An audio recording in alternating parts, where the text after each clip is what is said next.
Banyak orang bertanya kepada saya, bagaimana cara mengatasi masalah dengan memanfaatkan bioenergi? Jawaban dari pertanyaan tersebut gampang diucapkan, yaitu dengan cara akses bioenergi.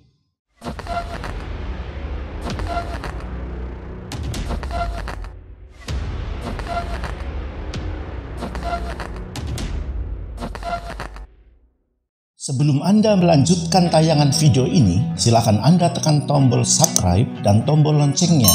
Semuanya gratis, agar channel ini semakin bermanfaat untuk banyak orang. Silahkan tekan like dan bagikan ke sahabat dan orang yang Anda anggap membutuhkan. Berikan juga komentar positif Anda dan berikan masukan materi atau tema video apa yang perlu kami buat agar sesuai dengan kebutuhan Anda, sehingga channel ini semakin bermanfaat untuk Anda. Terima kasih dan lanjut tonton videonya sampai selesai.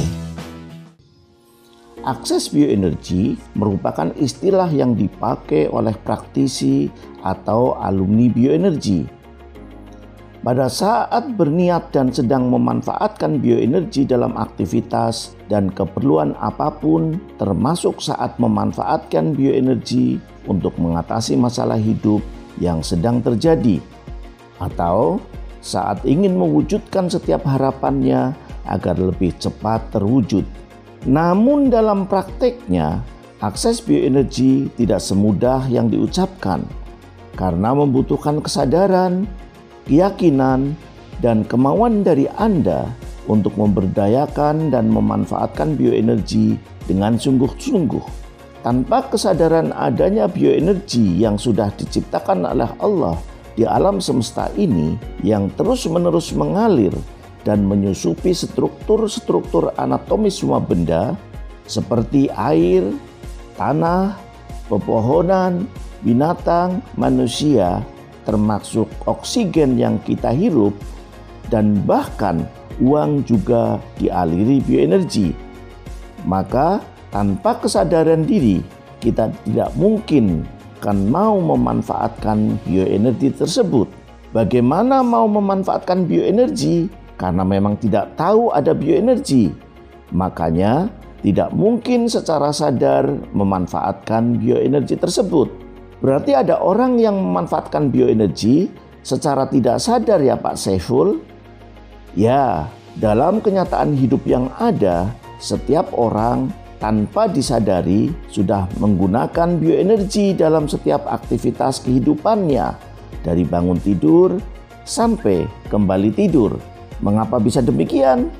Ya, karena memang bioenergi sudah diciptakan oleh Allah dan akan terus bekerja mengikuti isi hati Anda, arah pikiran Anda, kebiasaan, dan tindakan-tindakan Anda.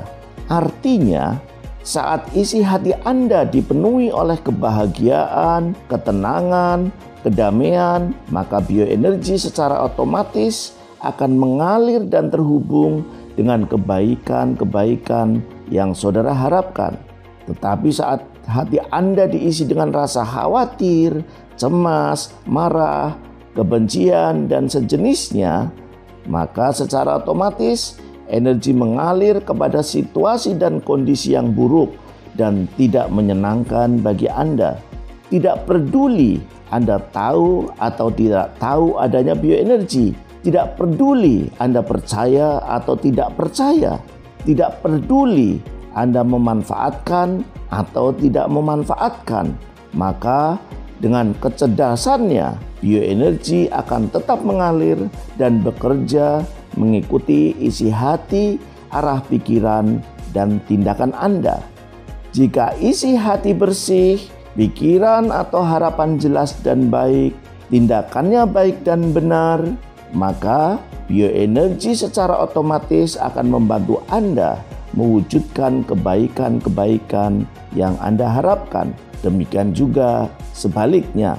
Proses alamiah itulah yang dalam ilmu bioenergi disebut dengan hukum bioelektromagnetik. Lalu dari mana berbagai masalah hidup itu muncul? Itulah pertanyaan yang mungkin ada di benak Anda. Masalah hidup yang terjadi dalam kehidupan setiap orang adalah hal yang wajar dan bersifat alami. Masalah bisa muncul dari sebuah keinginan yang tidak terpenuhi, kesalahan, ataupun karena adanya interaksi yang menimbulkan gesekan atau perbedaan kepentingan. Setiap orang memiliki masalah yang harus dialami, dijalani, dihadapi, dan diselesaikan agar tidak menjadi beban dan kesulitan dalam menjalani kehidupan. Masalah yang terjadi dalam hidup Anda bentuk dasarnya adalah berupa kekacauan energi yang setidaknya muncul dari 3 sumber.